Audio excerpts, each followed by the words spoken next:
Hello everyone, welcome to my YouTube channel. Myself Chandrkesh.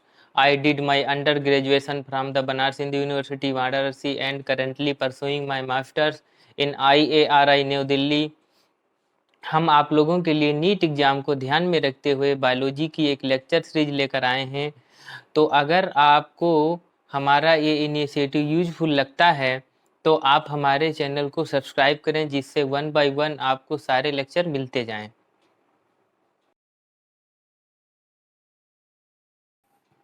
तो interphase में अभी आपने देखा कि इंटरफेज के अंदर 3 फेज होते हैं।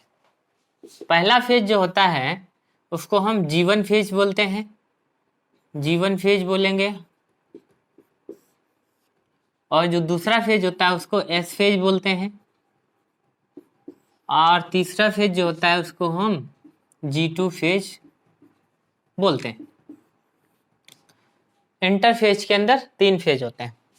G1 फेज को अगर आप सेल के बारे में बात करें, जैसे मान लीजिए सेल है तो ये G1 होगा, तो ये S फेज होगा। तो इसके बाद अगर मान लीजिए ये सेल साइकिल की बात कर लेते हैं तो यहाँ पे जो हो जाएगा G1 हो जाएगा, ये यहाँ पे आपका S हो जाएगा, और ये G2 हो जाएगा, और ये आपका पूरा M फेज हो जाएगा। प्रोफेज, मेटाफेज, एनाफेज और टीलोफेज, इस प्रकार से। तो होता क्या है कि G1 जो है, G1 के अंदर अब अगर हम यहाँ बात करें तो जैसे ये G1 है, तो G1 जो है M फेज के बाद स्टार्ट होता है, तो इसलिए इसको बोलते हैं post mitotic phase, post mitotic phase.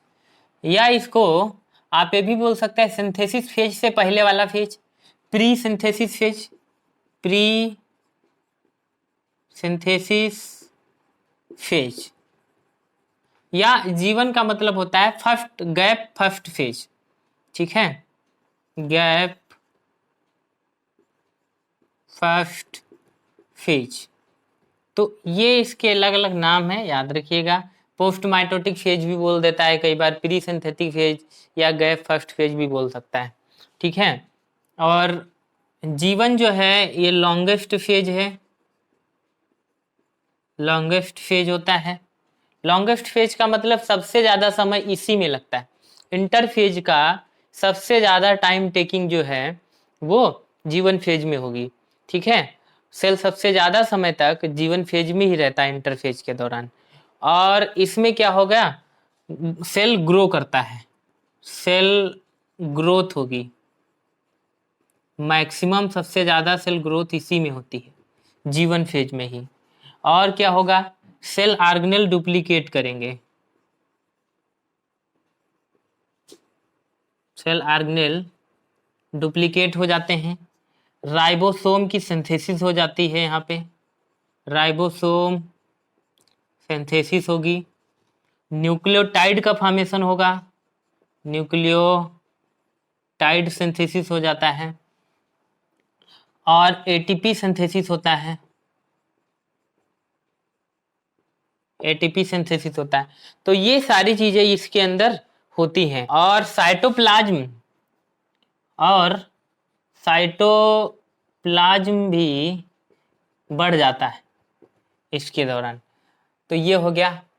अब हम बात करेंगे सिंथेसिस फेज के बारे में, एस फेज।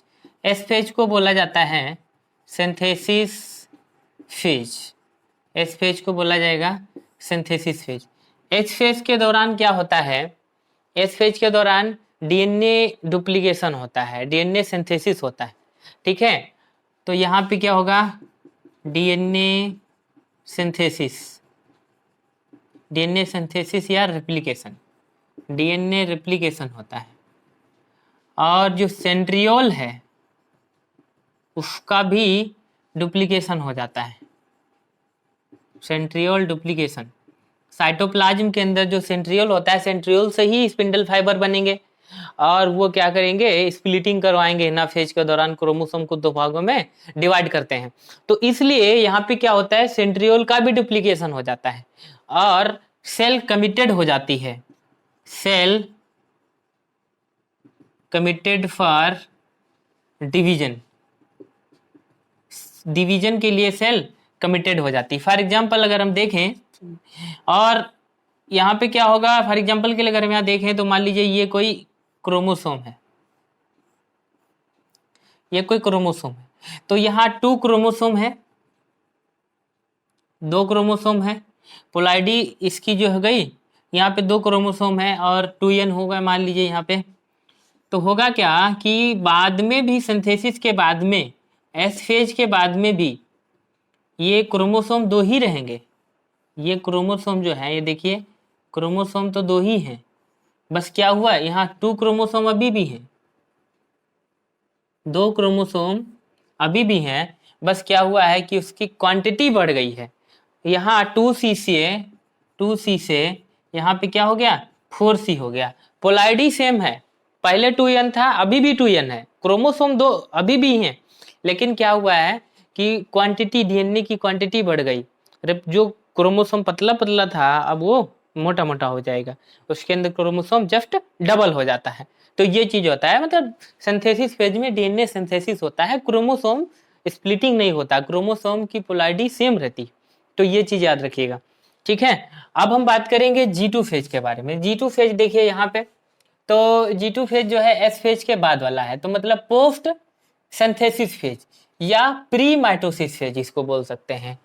तो इसको गैप 2 फेज भी बोला जाता है, इसको हम लोग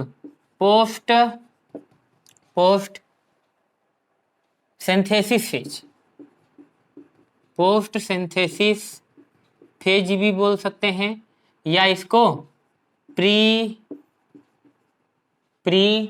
माइटोसिस फेज, माइटोसिस से पहले प्री माइटोसिस फेज बोलते हैं। तो ये चीज याद रखना है हमको इसके बारे में। अब होता क्या है G2 फेज के दौरान, क्या होता है कि प्रोटीन सिंथेसिस मेन है, तो यहाँ G2 फेज के दौरान क्या होगा, प्रोटीन सिंथेसिस होता है, प्रोटीन सिंथेसिस होगा, और mRNA फॉर्मेशन होता है, mRNA का फॉर्मेशन होता है। mRNA जो है वो क्या होता है, इसेंशियल होता है, इसेंशियल फॉर माइटोसिस, माइटोसिस के लिए mRNA इसेंशियल होता है, इसलिए mRNA का फॉर्मेशन होगा यहाँ पे।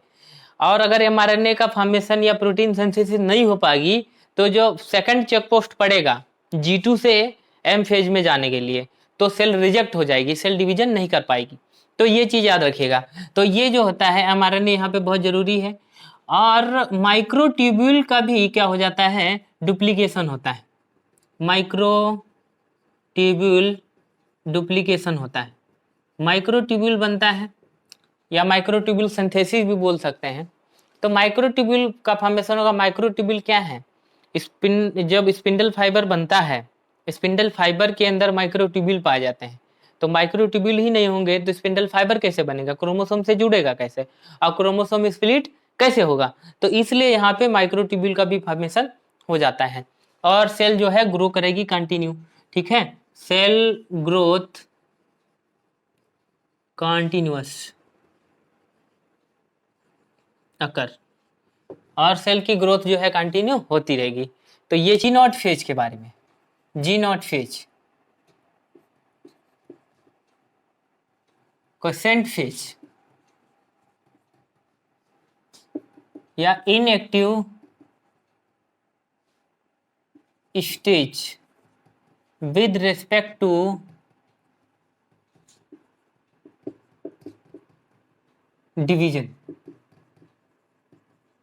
डिवीजन के एस्पेक्ट में ये क्या है, इनएक्टिव फेज होता है। तो यहाँ पे क्या होगा, G0 फेज में सेल तब जाता है जब सेल डिवाइड कर लेता है या सेल को डिवाइड नहीं करना होता है। सेल डिवाइड करने के बाद अगर सेल को डिवीजन नहीं करना है तो G0 फेज में चला जाएगा, ठीक है। तो डिवीजन के पर्सपेक्टिव से सेल जो होता है इनएक्टिव होता है, लेकिन मेटाबॉलिकली सेल एक्टिव होगा, ठीक है। तो सेल नॉट डिवाइड, जब सेल नहीं डिवाइड करना होगा तो यहाँ G0 फेज में चला जाएगा, ठीक है। और लेकिन जो सेल होगा मेटाबॉलिकली एक्टिव होता है। ऐसा नहीं कि मेटाबॉलिकली एक्टिव नहीं होगा, सेल काम नहीं कर रहा होगा, ठीक है। इनएक्टिव होता है डिवीजन के रेस्पेक्ट में। जी नॉट फेज में जब सेल होगा तो लिविंग होगा, ऐसा नहीं नॉन लिविंग होता है, ठीक है। बस सस्पेंड होता है यार, एग्जिट होगा, exit from the cell cycle, cell cycle से बाहर हो जाता है, ना कि यहाँ पे मर जाता है सेल। सेल मरेगा नहीं।